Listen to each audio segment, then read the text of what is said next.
弟兄姐妹平安，很高兴包括我们富强教会我们的许多的闭气，就是我们对大专中心这么重要的事工的支持。因为这个事工它其实不是一个额外独立的事工，它是我们教会里面的事工。因为这样的事工针对我们这个信仰这个大的团体，不管是对大专中心的宣教或是牧养，它其实是有一个很强的循环的功能。所以大专中心的学生他们在团契的造就之后，他们其实有一个非常明确的目标，就是影响教会和社会。当然我们知道，其实影响这个世界的人并不是大多数的人，而是少数的关键的人。所以这是大专中心很精准的在就是培育我们的年轻的我们这些大专同学。我们不是看他们年轻我们看的是他们的无穷的潜能，而且这些潜能也不是一直潜在水里面，一直潜在土里面，它是发挥出来的，它是能够发光发热的在分享今天的信息之前，我们先一起来祷告。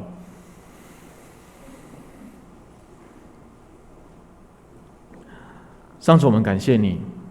为我们知道，若不是你与我们同工，若不是你与我们同在，若不是你带领着我们来做你所安排的工作，我们就不知道如何在这个生活当中，在这个生命里面，在这个社会当中来服侍上帝。我们能够服侍你，是你的带领。感谢你不断的引导我们，让我们在你的引导之中，明白在这个社会，在这个世界里，如何见证你的名，来将我们的存在彰显出来。因为我们知道人被创造是有意义的，是有目的的，帮助我们在这样的思考里面，继续在我们的家庭，在我们的公司、我们的学校，继续荣耀你的名。当我们能够荣耀你的名，我们将你的话活出在我们的生命当中，我们就很清楚，我们面对的是上帝对我们的带领，而不是这个世界跟我们的拉扯。继续带领我们在我们接下来的每一步。尤其现在已经是1月份，2021年已经开始，正如2020年一样，我们根本不知道2020年是一个怎么样的一年。2021年的开始，我们也不知道2021年是如何的一年。面对接下来的不确定性，我们确定上帝继续带领我们，与我们同在。我们将感谢祷告奉耶稣的名，阿们。今天的经文哥林多后书3章12节到18节，这段经文其实是一段在我们在查经的时候需要多花一点力气来对话的经文。为什么这样讲我在那个就是昨天我们有去那个台湾中会做主日学的教员的训练。其实我是大专中心的牧师所以其实他们叫我去分享主日学的教育，其实并不是要讲主日学，主要是讲信仰教育的思考。今年台南大专跟我们台南中会有11间教会做合作，合作什么？合作夏季学校。不过我们其实有在去年的11月，我们邀请这些教会先来参加大专中心的培力营，就我们有培力工作坊以及我们的说明会，我们会告诉这些教会说，你们如果希望跟大专中心合作这种夏季学校的事工的话，可能要一个思考。这个思考就是不是大专中心派人去你们那边做事情，而是你们先思考，先听看看大专中心的想法，大专中心的信仰教育，大专中心的方向，大专中心的思考方式，这些东西你们都听完之后，如果你们愿意，就加入大专中心在做这个长期培育的信仰教育的这一种努力，那我们就一起来同工。其实这种方式很重要的目的就在于，就是我们希望我们大家一起有方向的来做事。有方向的来做事，跟就是我们派很多的学生去其他地方做不同的事情它的差别就在于，就是我们大专的学生，如果他的方向非常清楚的话，我们知道怎么样引导他们到就是教会去在服事的过程，他们其实有一个很基础的思考方式。这个基础的思考方式，让他们面对不同的挑战的时候，他还是可以用他很基础的思考方式来解决。而不是说就是我们夏季学校讨论很多工作都已经讨论好了，可是其实你到现场的时候，根本事情不是像我们所想的那样。可能我们在做教学啊，或是我们大家有些人可能知道大专中心用绘本在进行。绘本其实它不是就是万灵丹啊。我会说绘本不是万灵丹，意思是说绘本的操作不一定是可以针对每个小孩都很顺利。如果有些小孩他没有听过绘本的话，你要开始培育他的习惯，他没有这个习惯嘛，他没有阅读的习惯。可是如果说我们在现场在第一线在做这些工作的时候，我们对孩子的期待过高，来全部的小朋友都乖乖做好。对不起，如果小孩可以乖乖做好，我很怀疑他们真的是不是小孩哈？小孩能够乖乖做好，都是有很多前提的，包括他们已经玩过一轮了哈，已经很舒服了哈，就是想要坐下来好好休息，那时候乖乖做好就会成功，或是他们真的很喜欢你现在要进行的绘本的工作，是他们喜欢，他们自己愿意，而不是你的要求。小孩通常都是诚实的所以如果我们发现一个小孩他在表达他的情绪的时候，我们从外而内的去要求他做任何事情，就很像我们没有办法用骂的，用责备的，让一个正在哭泣的小孩停止哭泣他如果真的停止哭泣了，他也把他的情绪关掉了，你永远都听不到他内心真正的想法。所以我们在那个就是台湾中会，我们在台南中会做就是这种主日学的教育，我们在讲的其实是信仰教育要怎么进行。信仰教育很重要。信仰教育它讲的是我们的内在的心灵有一个方向性，那个方向非常明确，既不是往东也不是往西，而是正确的往上帝的方向前行。但是上帝对每一个人的引导是不一样的，所以当我们在谈信仰教育，可能我们必须要先有办法去倾听别人的想法，先有办法去理解别人对上帝对他的引导，而且跟他彼此相爱。没有办法跟他彼此相爱，我们就会以为上帝只引导我，没有引导你。这样的信仰教育会失败所以我们在就是在我们的信仰教育的论点教育当中其实我们有很多的思考，就是很多的做法都是先从思考的方法开始，这个叫方法论先不要谈论很多的方法，你要怎么做都可以。下去学校可以玩水球可以玩就是看绘本，可以玩很多体验游戏，那个都没问题。你的方法有很多，可是你的方法论是什么？你是怎么思考的？你的想法是什么？我们在昨天就是快结束的时候，然后我们的那个台湾中会的那个弟兄姐妹很热情大家就是一直要簇拥着要拍照。那因为我太太也有在里面一起讲她讲绘本跟圣经神学怎么连接。然后结果我们在走的时候，就是一上车，她就跟我讲说，刚刚有一个姐妹跟她聊天，然后聊完之后，她讲了最后一句话，然后那一句话让她就是被刺到。然后后来他想要回应那一个姐妹的时候，他被拉去跟其他人合照了我就问他说怎么了吗？他说那个姐妹是一个很资深的主日学老师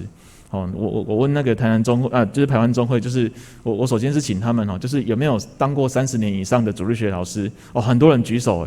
然后就有一个姐妹就没有举手这样。然后就是我就再问20年、10年就是这5年这样慢慢往下递减。结果那一个姐妹她就举手说她50年了啦，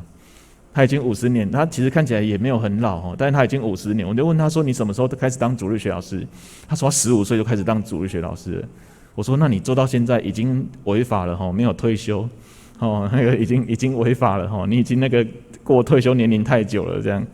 当然就是这些姐妹们这些老师们就是他们回应很多问题。那我问我老婆说问了什么？他说那个主日学老师他其实大概就是当了就是大概10年左右，但是他有一个困难，就是他会当主日学老师是因为他的小孩就是在主日学，所以他也当主日学老师。其实跟我老婆一样我们会投入主日学也都是因为我们的小孩他们就是长大到就是可以在主日学里面，那我们就投入进去这样。那聊到最后其实那个主日学老师就跟我老婆讲了一句话，他说他现在最大的困难，因为他自己是国小老师所以他就跟我老婆说，他最大的困难都不是主日学的班级课室的经营这些他都懂，他本来就是老师可是他不知道怎么教他的小孩，他知道怎么教别人的小孩，但是不知道怎么教自己的小孩。然后我老婆就本来想说要回应他，但是后来他就讲了一句话，他就说现在我那一个12岁的小孩已经把他的内心完全封闭了，不肯就是对他这个妈妈讲就是真正的想法这样。然后他讲完之后，我老婆就被拖去合照了所以合照的时候大家说来笑一个，我老婆都笑不出来，因为那句话好重，他重到就是他一直上车就是在到上车之前他还很闷就是大家都以为牧师娘心情不好就是其实我也不晓得发生什么事，然后他就说这句话好让他好难过。虽然我们在整个主日学的那个训练会里面，我们讲很多的故事，讲绘本故事，讲手足之间的关系，但是到最后那个主日学的老师问他这个问题，他好想要好好的回答，但是没有想到他被拖去合照之后，那个姐妹她也跟他们教会一起回去了。因为其实屏东很长我们不要以为垦丁跟屏东市是很近的就是在场如果就是对屏东比较熟的，屏东市到垦丁其实是要1个多小时的就是屏东很长，所以这些台湾中会的弟兄姐妹他们都要赶快回去了。那个姐妹她回去之后，她一直觉得就是这个问题没有讨论，她觉得很难过。我在车上我就跟他讲另外一个故事我跟他说，我们从开始进行就是夏季学校的预备之后有2个家长，其实有很多家长我们都建立很好的关系，跟大专中心。那这些家长他们也会来大专中心参加读书会参加一些活动。那有2个家长他们也遇到同样的问题，他们其实在社会上的成就也都很不错当然就是爸爸或是妈妈他们都很努力在他们的事业上面。那就是上礼拜这个家长他也有来跟我，就是在大专中心谈话室我们在聊天，他提到一模一样的问题。他说他的小孩手机成瘾，玩手机的玩具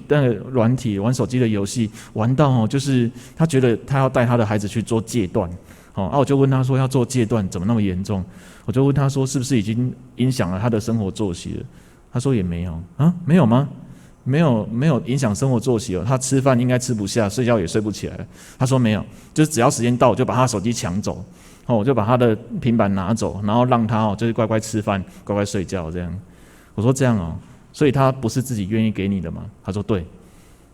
我说因为这个缘故，他认为他的孩子需要做手机的戒断。那我就再多问了，因为其实大家知道很多的问题都不是表象的，你只要继续追问之后，你就会开始寻那个根基，寻那个线索，慢慢找到那个源头。我问他说手机是谁给他的啦？他说是他爸爸。我说这样那你把手机拿走的时候，你先生怎么办这样他说他先生就躲起来，就觉得很羞愧这样我说这样那个就是所以就是手机被你收起来之后，然后爸爸再给他手机，然后手机再被你收起来，再给他手机，你们这样循环不会辛苦吗？就是这种循环。他说他觉得他先生在教养上都没有跟他同一条线。我说可能你的孩子的手机戒断的这个问题不是手机的问题而已还包括你们之间的感情。因为其实任何事情的成瘾电脑的成瘾，就是漫画或是各方面的成瘾，都是跟人关系的疏离啦。意思是说，我为了就是失去了某个东西，我认为很重要的东西，我当然拿另外一个我认为就是可以当做我生命当中重要的东西来成瘾。人是想要跟这个世界连结的。那你的孩子现在用什么方式连结？电动玩具，他用手机，他用这些软体来连接他自己认为重要的事情。假如你把那个手机成瘾的孩子的他认为他生命当中最重要的事情把他拿走了，请问他要跟什么东西连结？他要跟你连结吗？跟他爸爸连结吗？跟他的手足连结吗？这些东西都有办法自然而然出现吗？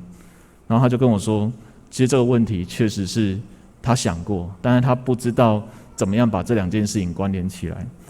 我就跟我老婆分享这个故事当然分享完之后，我就跟我老婆讲我说其实我们自己也要去思考这个问题就是说到底我们的生活遇到了这么多的困难，有没有办法理解源头的问题在哪里？源头的问题可能不是人跟人的疏离而已，还有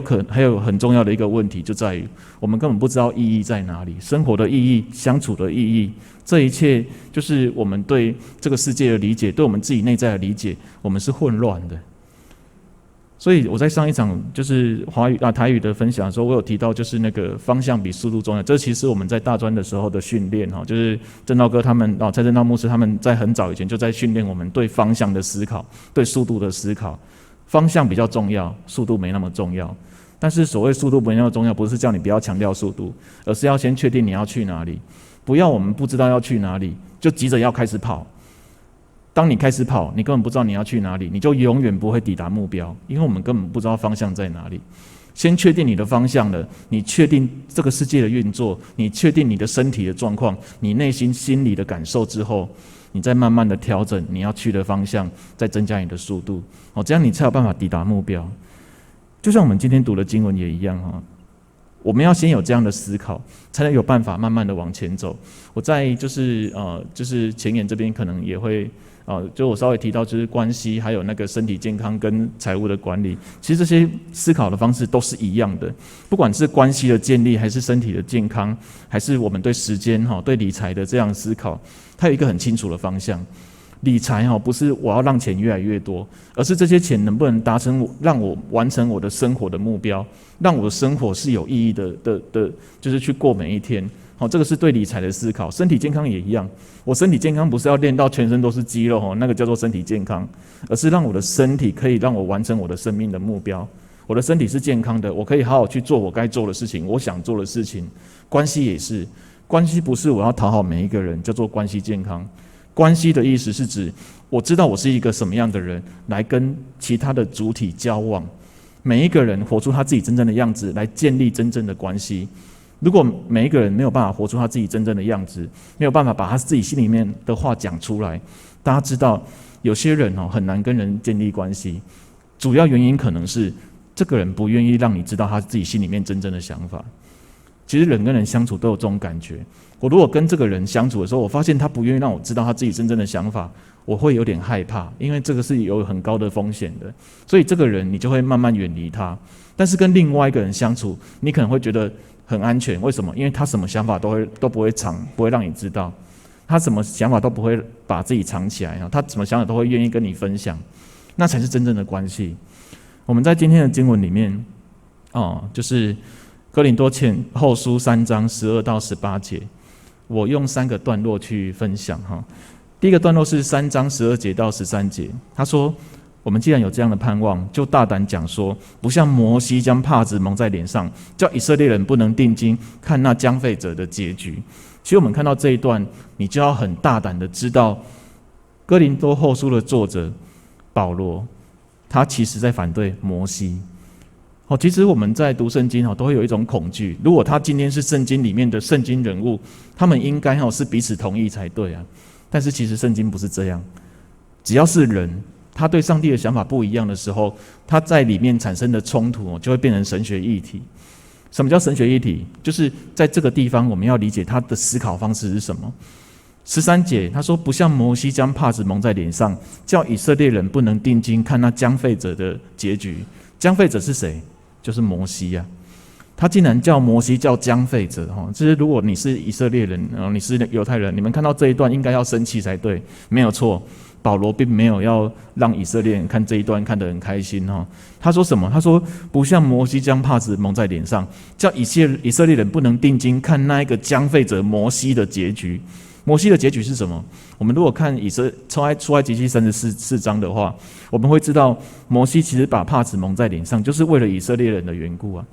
为什么要为他们把帕子蒙在脸上？因为他们会怕摩西脸上发出来的光啊。问题是保罗反对这件事情，因为当你把帕子蒙在脸上的时候，以色列人他们已经看过你脸上发出来的光，你把它蒙在脸上，那个光退去的时候，那些以色列人没有办法发觉，他不知道你脸上的光是会消退的，所以他以为那个光就是从你而来，你就是上帝本身。其实这是我们信仰最大的问题。我们是教导者，可是你教导的内容从哪里来？对真理的认识，真理是你吗？不是呢。你对上帝的认识，以至于你有办法教导上帝是你吗？不是我不是上帝，我不是真理。一样很简单的逻辑关系。我跟我的小孩讲说，你追兔子，我也追兔子。你认识真理，我也认识真理，我就不是真理啊。那我既然不是真理，我对你的引导、对你的教导，都仅止于我对真理的认识。你应该自己去认识真理。你如果没有自己去认识真理，自己去认识上帝的话，你永远都没有办法知道你活在这个世上的真正的意义是什么，你不知道你的方向在哪里。所以保罗他对以色列、对哥林多后书的那些读者说，他说不像摩西把帕子蒙在脸上，叫以色列人不能定睛看那个将废者的结局。其实他在谴责以色列人跟摩西。14节到16节，但他们的心地刚硬，直到今日诵读旧约的时候，这帕子还没有揭去，这帕子在基督里已经废去了。然而直到今日，每逢诵读摩西书的时候，帕子还在他们心上。然而他们几时心归向主，他们的心几时归向主，帕子就几时除去了。他们到现在还没有办法读懂摩西的书，可是这是谁害的？如果照经文的段落这样看的话，是摩西害的。这么重要的一个人物，保罗竟然把他写成这样。摩西当然是为了以色列人的缘故，把帕子蒙在脸上，为了让以色列人不要害怕。可是保罗在这个地方提的是，帕子要揭开，免得你们在诵读摩西书的时候无法认出基督啊！认不出基督是谁，没有办法知道上帝真正的心意，不是要叫人恐惧的战兢的去守他的话，而是因为他的话得到自由。所以下一段继续讲，主就是那灵，主的灵在哪里，哪里就得以自由。我们众人既然敞着脸，得以看见主的荣光，好像从镜子里反照，变成主的形状，荣上加荣，如同从主的灵变成的。17节跟18节非常的重要，它重要的地方就在他讲到说，就是我们众人既然敞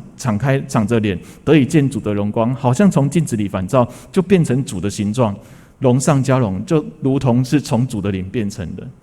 你能够活出一个很好的样式。我的孩子曾经在有一次跟他的主日学老师我们在那个南门教会聚会，然后他就跟他的主日学老师说，他说我爸爸对上帝对信仰非常的坚定啊。其实我知道他是在讲我对他就是晚祷的要求啦，因为有时候妈妈就是会忘记然后我们就直接去睡觉，但只要爸爸在家来全部人都来晚祷大家都聚集这样。因为我老婆她不是基督徒家庭成长，她是跟我交往之后才慢慢的来到教会的。那就是我儿子就跟主日学老师讲说，他说我爸爸对信仰非常的坚定，就那个主日学老师以为我儿子在夸奖我其实不是啊他在讲什么？他在讲说爸爸对没有晚祷很在意所以就是他觉得，就是他讲这句话其实只是要讲说，就是我们家的习惯的其实一个面向这样。那他讲到这个面向我就回应他，我就问他说，那你自己觉得嘞？你觉得晚祷好还是不好？他说晚祷有时候也蛮好玩的，因为我们晚祷会对东聊西聊，聊什么都可以这样。然后他就讲到说，其实他晚祷最喜欢的时间是那个，就是我们就会问说，就是你们今天过得如何今天有什么感觉就是那一种很简单的闲聊。然后弟弟就说，可是他最喜欢的不是这一段，他最喜欢的是晚祷结束之后，然后要背经文就是要背朱德文要背那个书头信经要背这些东西。我问他说你怎么会喜欢这一段？他说因为我那读这段我就开始爱困我读到这一段我就想要睡觉了万里天里也背眼睛好重，晚烈明显就开始意识开始回到上帝那里去了嘿。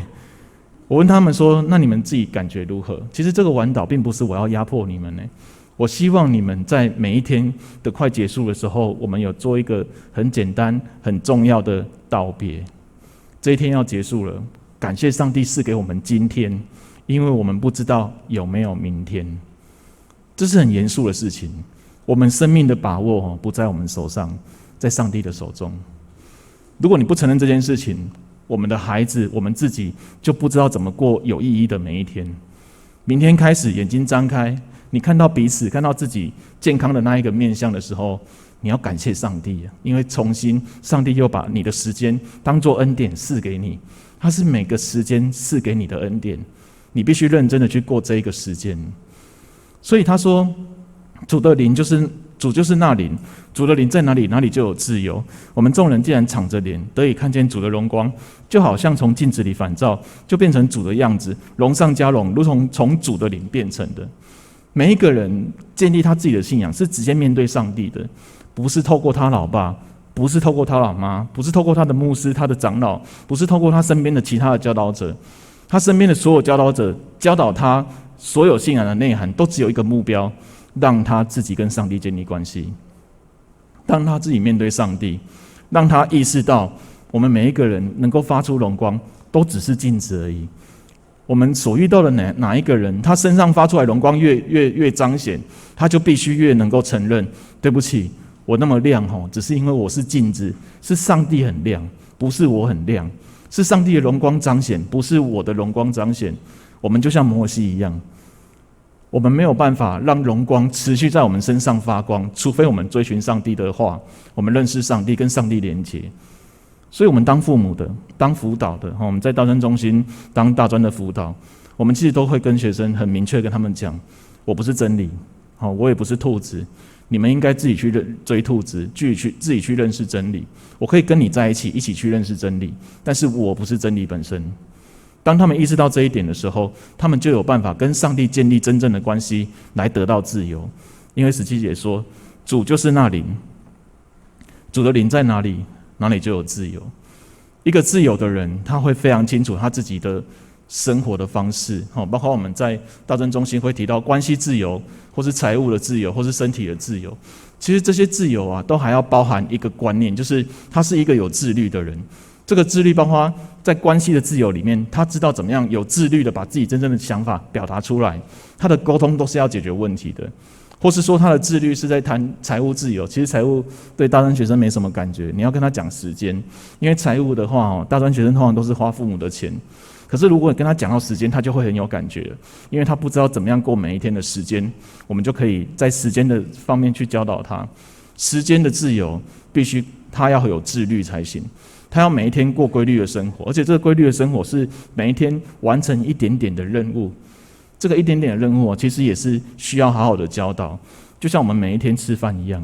你每天都只能够吃一小口的饭，你不可能一下把所有东西吃下去，你必须要慢慢来。所以这种就是财务的自由，它是跟你每一天过你的时间，把你的时间花在有意义的事情上面，是这样相连结的。身体的自由也一样哈。我们在大专中心常常问学生哈，你有没有办法做引体向上，把自己的身体拉上去一下这样？有一些同学说我可以拉一下哈，有些同学说拉一下我就快要死掉了这样。那我们就说那拉一下的有没有办法拉5下？5下可能就变更少人。有没有办法拉10下？不可能拉10下。你如果连1下都拉不上去，很有可能是你的体脂肪跟你的肌肉量是没有办法产生那个交叉的。那个交叉是什么？交叉就是你身体的肌耐力有办法赢过你身体的体脂肪的那一个高度，就是把自己的身体拉上来。其实拉不拉上来不是关键，不是重点，重点是他知不知道他的身体的需要。上帝创造他的身体目的到底是什么？如果上帝创造我们的身体是要好好的在这个世界享受的过每一天的话，每一天你都要注意你的身体健康，因为这是向上帝交账，这个是向上帝交账产生的自律，才有办法有自由。所以主就是那灵，主的灵在哪里，哪里就有自由。我们众人既然敞着脸得以看见主的荣光，就好像从镜子里反照，就变成主的形状，荣上加荣，就如同是从主的灵变成的。当每一个人面对上帝，跟上帝建立真正的关系，他知道他自己是镜子之后，他对他的身体会很重视，他对他的时间、他的财务会非常重视，他对他的关系的自由会非常的重视，因为他很清楚这是上帝对他的引导。希望我们在大专中心的宣教，或是我们在教会的就是这样的牧养跟宣教的过程，我相信有非常多的就是思考是需要一步一步来。那等一下我会请大家来看一部短片，然后这个影片看完之后，我们会请礼物同学来分享。我希望大家在就是包括今天的经文以及我们自己的信仰生活当中，我们能够有一个很清楚的方向，而且不要着急。我所谓不要着急，就是很清楚方向比速度太重要了。如果方向清楚，我们就知道怎么样带领我们的家庭，怎么样带领我们的教会、我们的小组，带领我们的每一个弟兄姐妹一起往真理的方向前进。我们一起来祷告。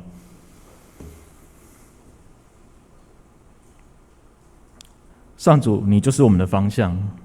你用你的话创造这个世界，但是唯独认识你的话的人才能够明白这个世界的运作，以至于能够在这个世界里面来见证你的话。